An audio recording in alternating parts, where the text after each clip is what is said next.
राजीव, आज लाल किले की प्राचीर से क्या ये माने कि आने वाले चुनावों का एक एजेंडा सेट किया गया? यहाँ विपक्ष को तमाम मुद्दों पर घेरा गया। भ्रष्टाचार, परिवारवाद, जातिवाद, ये तमाम मुद्दे ऐसे रहे जिसको लेकर पूरी तरह से यहाँ पर प्रधानमंत्री ने जो तमाम बातें कही, भ्रष्टाचार को लेकर उन्होंने साफ तौर पर कहा कि यहाँ भ्रष्टाचार का जो महिमा मंडन कर रहे हैं, जय जयकार कर रहे हैं, उससे एक स्वस्थ लोकतंत्र को खतरा है। जातिवाद के नाम पर परिवारवाद से खतरा है।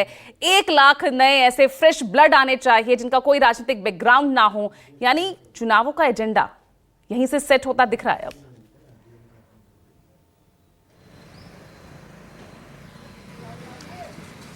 देखिए पूजा, आज 15 अगस्त है। स्वतंत्रता दिवस की न्यूज़ 24 के सारे दर्शकों को हमारी तरफ से हार्दिक बधाई। और स्वतंत्रता दिवस के मौके पर देश के प्रधानमंत्री राष्ट्र का संबोधन करते हैं और ये परंपरा चली आ रही, उसमें बहुत सारी आदर्शवादी नैतिक बातें और ऐसी बातें जिसमें राष्ट्र में कोई भी व्यक्ति ऐसा नहीं होगा जो उससे असहमत हो सके। प्रधानमंत्री ये मौजूदा और इसके पहले के भी प्रधानमंत्री ऐसी बातें कहते रहे हैं और आज का दिन वो सारे देशवासियों को संबोधन होता है। लेकिन जहाँ तक बात है कि जब इस तरह का संबोधन होता है तो जाहिर सी बात है कि लोकतंत्र है और राजनीति है, तो उसमें राजनीति की बातें आती हैं, विरोधियों को निशाने पर लिया जाता है, वो एक तरीके से होता है। लेकिन इसमें कोई दो राय नहीं कि भ्रष्टाचार के खिलाफ लड़ाई होनी चाहिए। और यह स्वतंत्रता दिवस के मौके पर, 26 जनवरी के मौके पर देश की भावना से ओतप्रोत, देश भावना से ओतप्रोत जो आम आदमी रहता है, 365 दिन इसी भावना से ओतप्रोत रहे। सरकारी कर्मचारी, अधिकारी भ्रष्टाचार से दूर रहें, गरीबों की मदद करें, नेता अपने नैतिक मूल्यों और आदर्शों पर बने रहें, पत्रकार अपनी पत्रकारिता तक सीमित रहें, जीवन के हर क्षेत्र में डॉक्टर अपने पेशे को जो उन्हें भगवान का दर्जा देता है उसको बराबर रखें, इंजीनियर अपनी ईमानदारी और अपनी जो भी उनकी बौद्धिक क्षमता है उससे देश को आगे बढ़ाएं।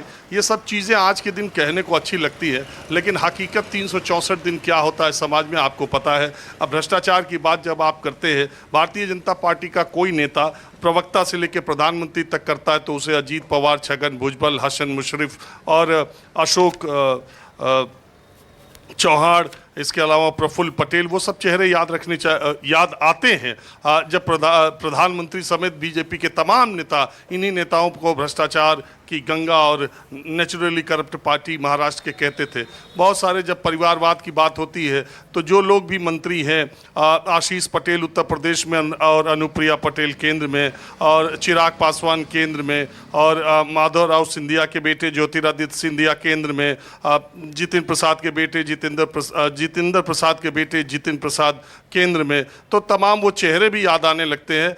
बात यही है, मैं हमेशा ये बात कहता हूँ कि देखिए ये बात बहुत अच्छी कही प्रधानमंत्री ने कि 1 लाख नए युवाओं को आना चाहिए, लेकिन सबसे पहले पार्टी में ही इसकी शुरुआत की जाए। जो पार्टी, जो आदर्श रखे जाते हैं वो अपनी तरफ से शुरू किए जाएं तो ज़्यादा अच्छा हो। अभी 4 राज्यों के विधानसभा चुनाव हैं, उसमें मुझे लगता है कि भारतीय जनता पार्टी प्रधानमंत्री नरेंद्र मोदी के इस संदेश को सुनी होगी और किसी भी नेता के बेटे बेटी या उनके चाहने वालों को इन 4 राज्यों में मुझे लगता है कि टिकट तो नहीं मिलेगा 15 अगस्त को, जैसा उन्होंने कहा है। और जहाँ तक है बातें सेकुलर सिविल कोड की बात कही, पहले यूनिफॉर्म सिविल कोड की बात थी, आज प्रधानमंत्री ने उसको सेकुलर सिविल कोड का नाम दे दिया। तो तमाम मैं प्रधानमंत्री के भाषण में कही गई सारी बातों का समर्थन करता हूं।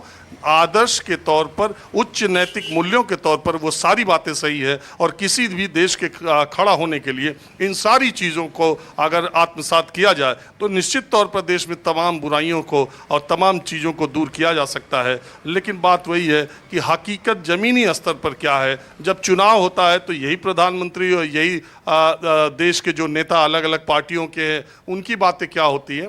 आज के दिन की जो बात है, मैं प्रधानमंत्री की सारी बातों से सहमत हूँ, लेकिन यही बात चुनाव के वक्त भी होनी चाहिए। चुनाव के समय जिस तरीके के शब्दों का प्रयोग किया जाता है पूरे देश को पता है, तो वहाँ से बात फर्क पड़ जाती है कि चुनाव के समय बातें कुछ कही जाती हैं जबकि रियल लिटमस टेस्ट वहाँ है कि आदमी के उच्च नैतिक मूल्य, आदर्श और सिद्धांत और विचारधारा वहाँ पर टेस्ट होती है।